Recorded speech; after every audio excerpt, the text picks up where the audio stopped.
everybody, and welcome back to the channel. It is Saturday and I'm back today with another video. Actually, I will be uploading 2 videos this weekend. I do want to ask you guys to forgive me for not being able to be a part and bring the live video on last night for Feel Good Friday. I did have an unforeseen emergency within my family that I had to attend to, so therefore I was not able to be present and do that live video. So hopefully everything goes well. I have rescheduled it for next Friday, which is May 31st, and it's at the same time, 7 p.m. Eastern Standard Time on Friday. So please make sure you join. And again, my apologies to all of those sisters who were looking forward to seeing the live and being a part of that on last night.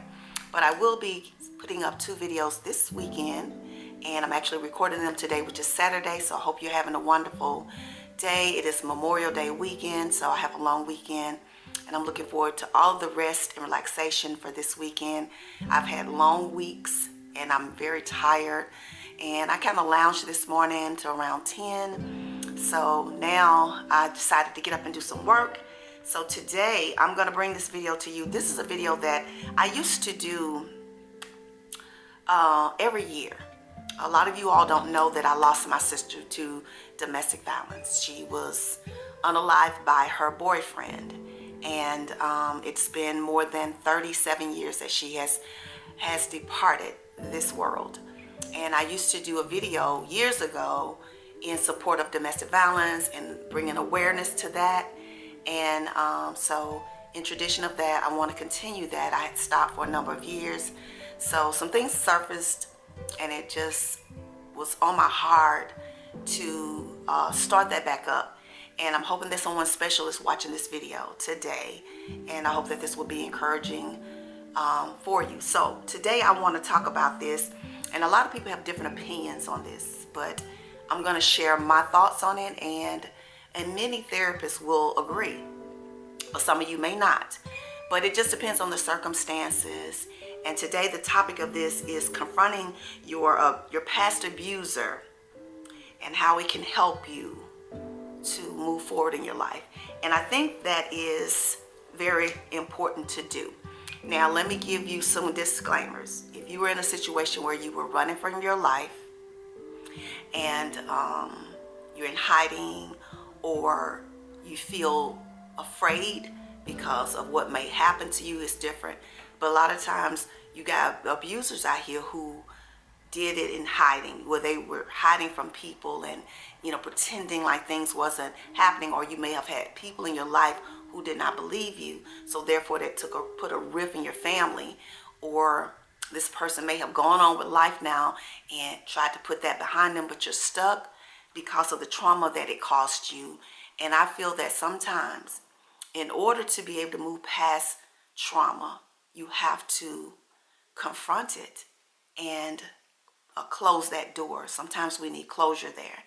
And I'm going to share with you some things that I feel that could be necessary and you might consider.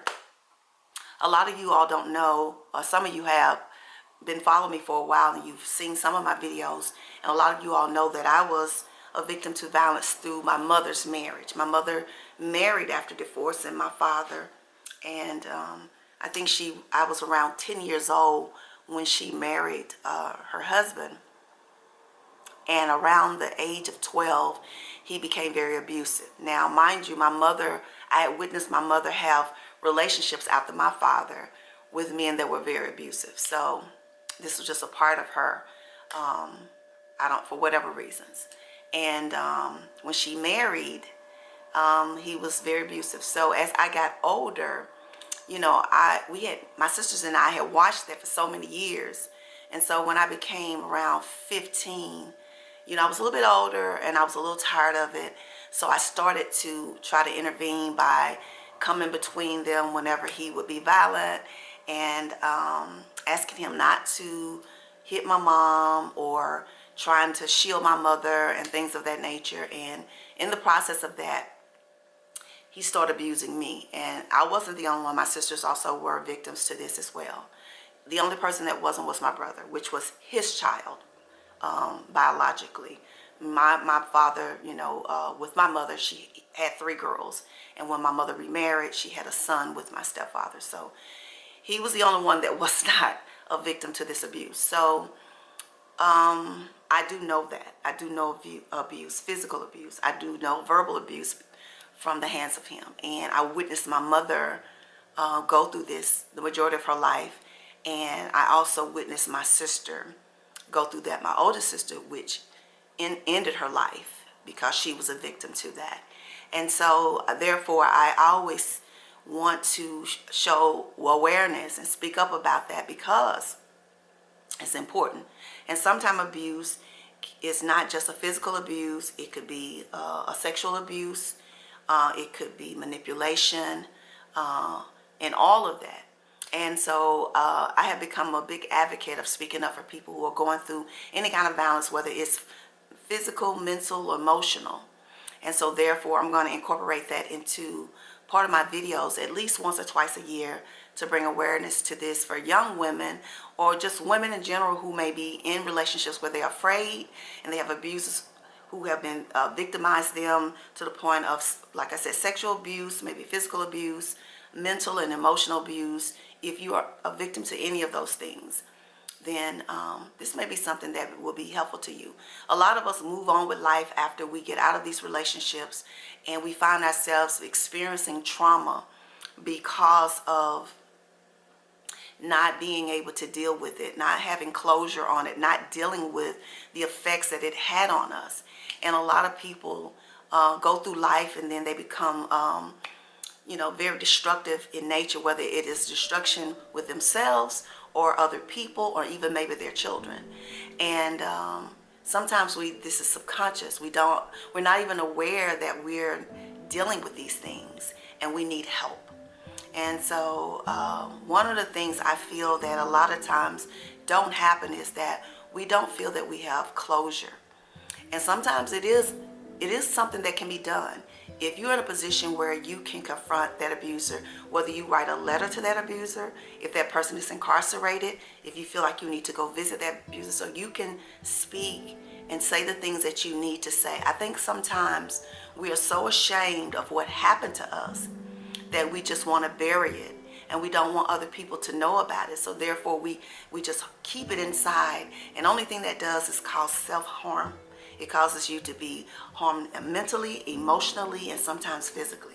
And it affects the very, your life, everything about your life, every fabric, every corner of it. You're not even able to have relationships that are constructive or loving because you're still trapped in your trauma. And sometimes it's necessary for you to be able to figure out how to let go of that. Some people go to therapy. But sometimes therapy is not enough. Sometimes you need to be able to say the things that you need to say because a lot of times we believe we're at fault for what happens to us. We think we're the reason why this person was sexually abusive to us or physically abusive to us, when in fact, a lot of us are very naive, very young, just want to be loved, and we become a victim at the hands of these people who are predators and that are evil. And they are cowards. I said cowards.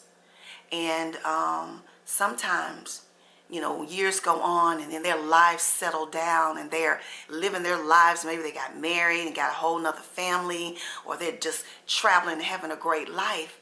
And sometimes it's necessary for them to understand the pain that they caused you, and sometimes releasing that by saying, I'm releasing myself from the bondage of feeling like it's my fault. This was your fault and you're the monster, and it's okay to do that. So sometimes you have to be able to speak those things that are necessary to be spoken so that you can move on, so you can stop living in this prison of your mind of feeling dirty, feeling like you're not important, or that you're not valuable, or no one is capable of loving you.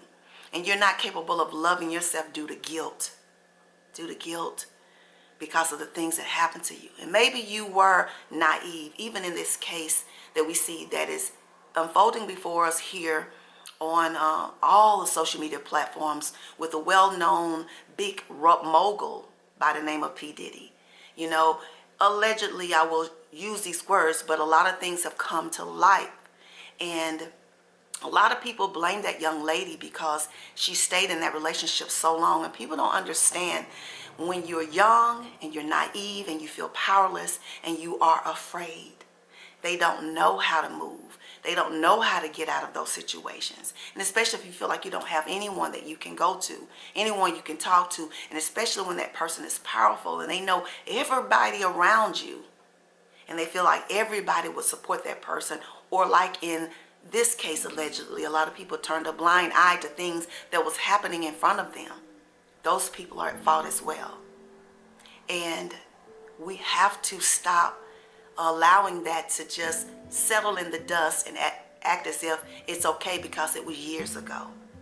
I believe these situations that are happening are opening our eyes to how much this happens in the world and how it needs to be brought to the forefront so people will know that it's not okay to do this. So it's important that if you are a victim in any of these cases, that if you feel that you need to confront that abuser and to release that trauma, then you do it in however you feel is necessary. Like I said, don't put yourself in harm's way. But if you need to make a public statement, or if you need to write a letter to that person and let them know how you feel about it in order for you to move forward, and you can forgive yourself and move on, because sometimes you will not get the apology from that person, that predator, that evil person.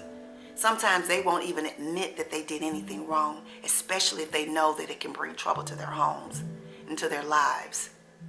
But you have to release yourself so that you can go on and have a full life.